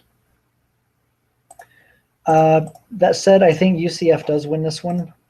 I do think UTEP stops a run. I do. Yeah. But it's just not that good everywhere else. Yeah, because UCF is also going to stop the run. And then, well, it's battle of quarterbacks. UCF is a better one, in my opinion. Yeah. And plus, their defense is actually quite amazing. Remember what we did to Matty Swift? Duke hosting Eastern Michigan. Any thoughts here? I think Duke's going to win a close one. I can agree with that. Darman's, of course, a really good coach. So naturally, Duke already has an advantage there. Yeah. I don't think Randolph has another breakout game. I do think McLeod breaks 100, but he'll be held out of the end zone enough. He'll get a touchdown. I'm just going to call that now. Duke wins it. 2-score game, I think. Toledo hosting Wyoming. I know there's been a bit of smack between the two recently. Coach Kenosha Todd is confident that Wyoming can win. What do you think here? Toledo should win. Yeah. So don't know about how much though. Maybe like 2 scores. I would go as far as to say 35-23, somewhere in that range. Wyoming's not that good. Toledo is better. It is possible to beat Toledo with lesser talent. I proved that last week, or 2 weeks ago. But I don't think Wyoming has the pieces to do it. I got Toledo. Florida State hosting Washington. I think Florida State's offense is going to be overpowering the Washington defense. Yeah. Cade stopped by a while and said Pac-12 is on a down year. He's right. Give me Florida State. Easy one.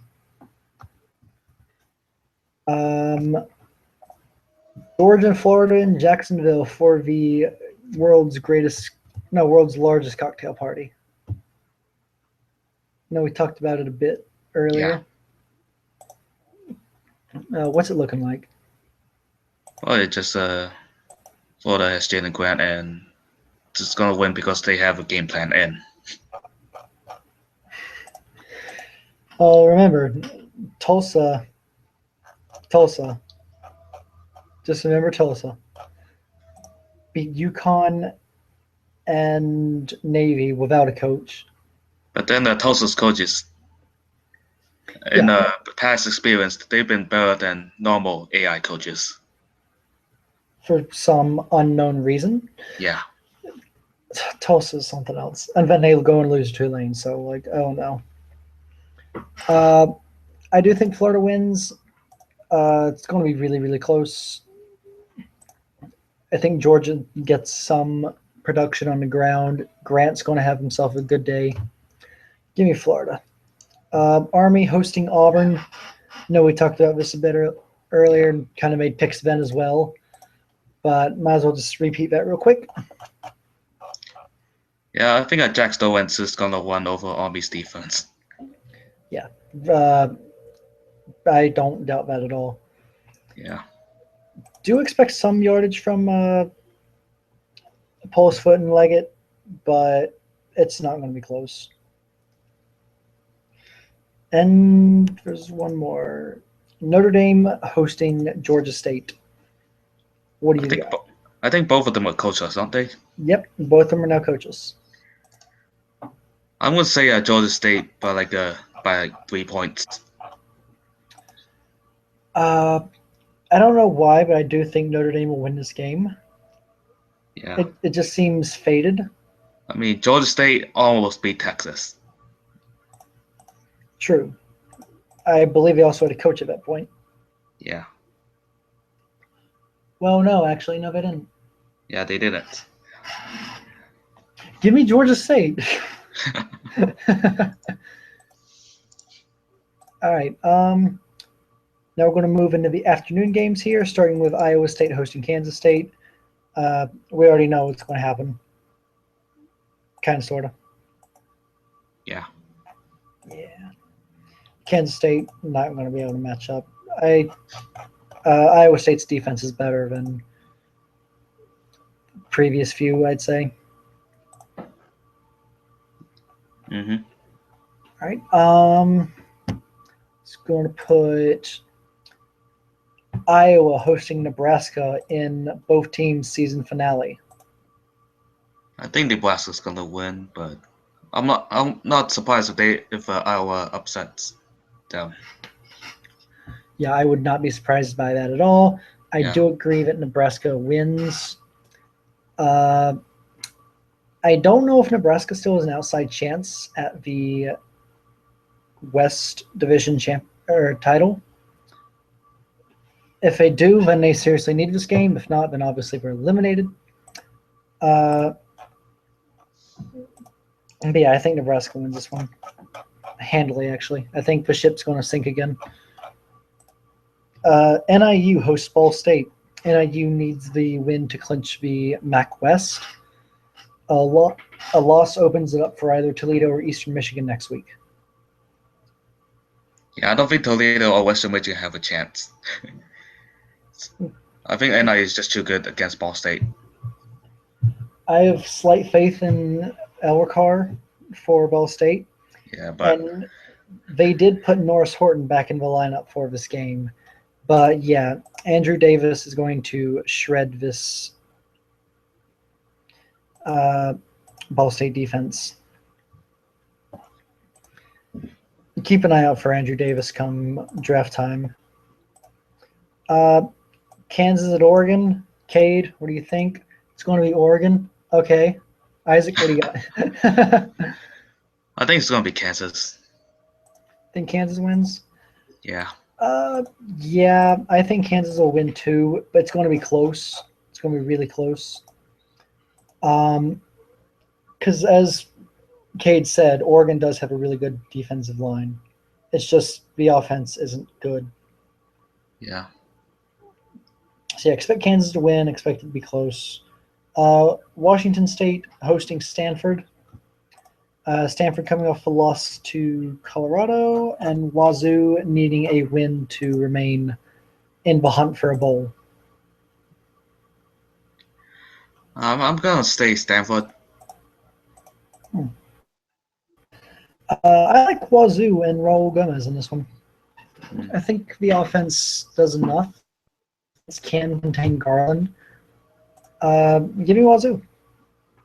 Utah hosts Arizona.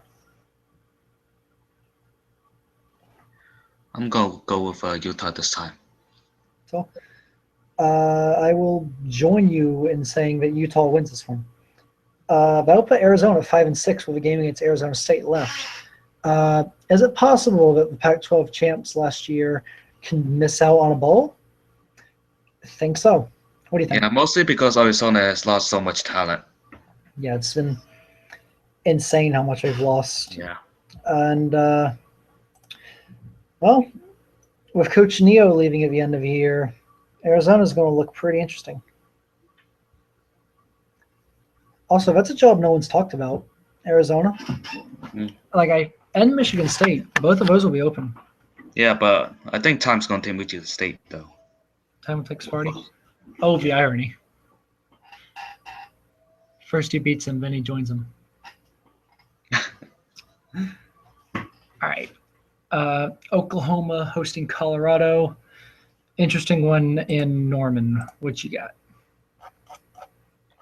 I don't think Colorado's offense is good enough to beat Oklahoma. Totally agree. Oklahoma's defense is a little better than advertised. Offerman is not a good quarterback. I don't know how Colorado does it half the time. Egloff has a field day. Give me Oklahoma in this one, regardless of if Dak game planned. We talked about this one earlier. Fresno hosting LSU. I don't think we came to a guess either. Yeah. So, I guess thoughts on this one? I'd go with LSU. Mostly they have a better defense. Yeah. I honestly don't know who to pick here because, geez, I want to pick LSU, but I don't feel like they can keep up.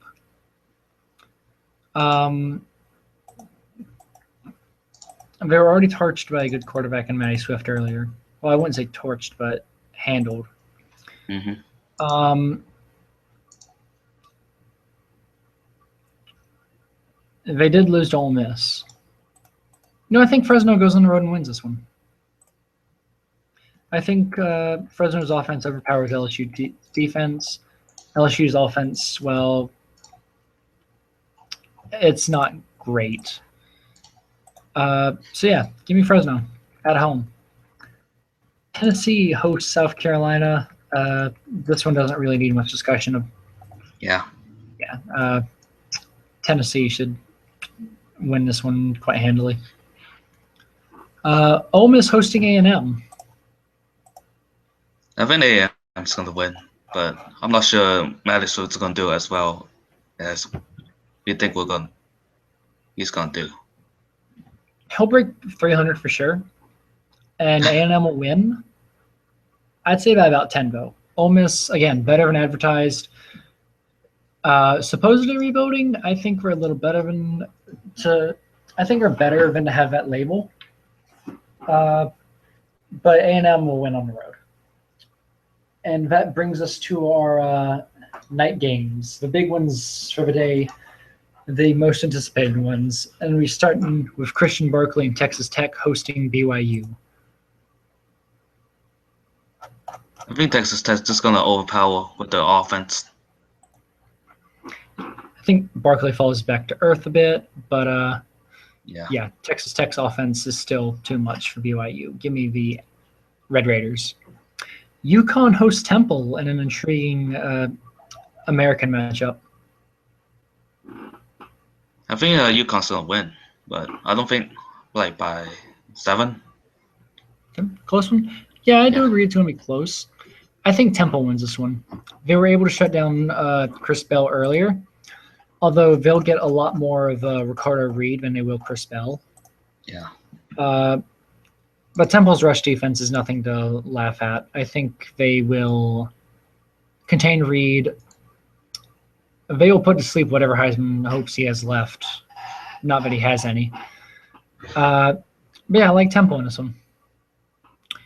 We have Miami playing host to Virginia. Not much on the line for Miami here. Yeah, Miami should win. But yeah, Brett Fisher, big day defense. I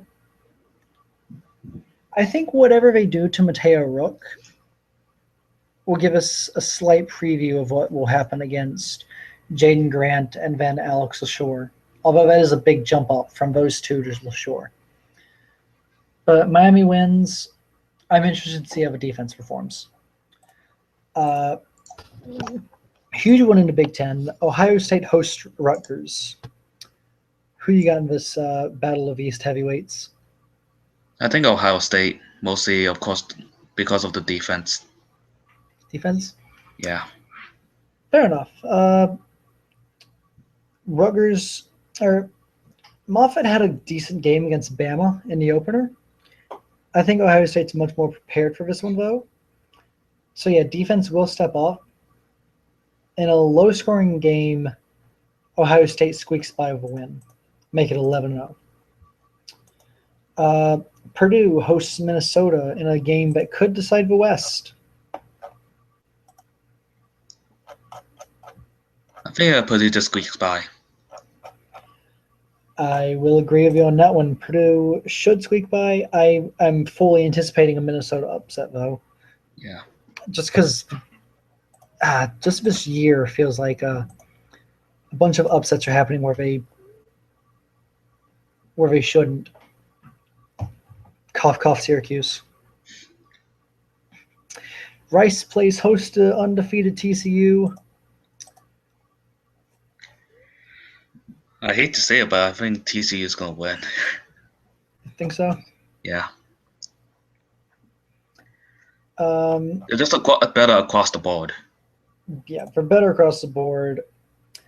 Defensively, Rice is really good, and this game is going to be really tight. Yeah. Personally, I want Rice to win because my confidence. I'm sure a lot of teams are hoping Rice wins, actually. Yeah. This is one good OOC team that TCU has played. So I'm going to pick TCU, but I fully expect this to be a heavyweight battle to the end. And then that leaves us with Texas hosting Baylor. I think if also game plans, Texas is going to win. But I think Texas is just going to win mostly because just the talent is just so much better. That is true, but yeah, but Baylor has a Sean history Bell going. is a monster. Yeah. He's got decent support at quarterback and a receiving core. Texas is a better team. They're at home. They have the Heisman quarterback. But give me Baylor. I do think last week will be a blueprint for this week. Anyway. I honestly think Baylor can win this. Put an end to Texas playoff hopes. So yeah, those are our picks for the day. That just leaves us with our game of the week: Michigan at Penn State. What are your keys to the game, man? Just to check if Solo and save this game plan. If they didn't, though. Does the game plan still exist? Yeah. If he doesn't, Michigan's gonna win by a lot. Philip Rhea. I think he's a little more overrated than Yeah, he's not that expected, good. but that offense is still really good. Defensively, they're pretty darn good as well. I remember, was it Zion Tompkins? I want to say what was the name. I honestly can't remember since it was so long ago. Zion Hawkins, something. But he's very versatile for defensive tackle. True. Tanner Bowman, I don't think he has that great of a day. Penn State's offense might struggle a bit. Defensively, they've got their hands full. Well, so yeah, who do you think wins this one? I still think it's going to be Michigan. Still think it's going to be Michigan? But it could be upset. Easily. Thank you, Sophos. It's Zion Hopkins. I knew it was something around there. I honestly haven't seen it in a few months. So, oops. I told you that game hurt my heart. This game, I find this one a little more challenging to pick. You would think I'd make the easy pick. Yeah, it's a pretty difficult pick. But I think tonight we add a little more chaos to the Big Ten. I think Penn State knocks off Wolverines in a tight one. I think. Oh, is it pronounced Zion? Okay. Let me make my awesome pick here. Yeah, I think Bowman has a better than expected game. I think the D8 fence is able to step up and just show that Ray is not exactly the elite kind of quarterback. And well, I think chaos reigns supreme. Give me Penn State over Michigan. So, oh, that's really all that we've got on the show today. Yeah, that's it. Anything else you want to add today?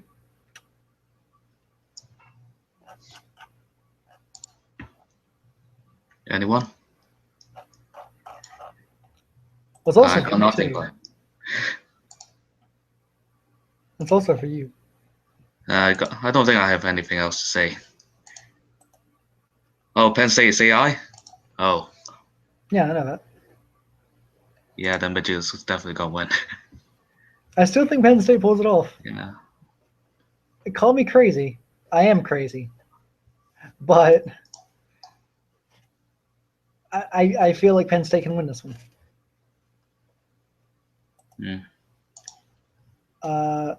Rhea, we don't get a book of these pronunciations. There's no pronunciations on the wiki. We're just taking a guess. We're just taking guesses, man. For all I know, it's pronounced Philip Rhea. Philippe Rhea. That's what I meant. Anyways, yep, that does it for us here at Game Day. Joining me today was Isaac. Special shout out to Kate for popping in and flying the Oregon flag. Wait, hold on. Stoph will just say, if we shit away this season, I'm going to the CUSA. Thoughts on that real quick? I'm honestly not sure. Honestly, I'm just going to screenshot that just in case anyone deletes it. Well, that's just can't take it away now. Yep. Right, from my friends here on Game Day, this has been Imposter Coster. Silent. Hillip. I will be using that. Anyways, that is all from us here. We will see you next week for the thrilling conclusion to a regular season. Yeah, this season is going pretty fast, Oh, even yes, though we it have is. like breaks in between. Yep. So, this has been Isaac and Coster. I will see you next week. See ya.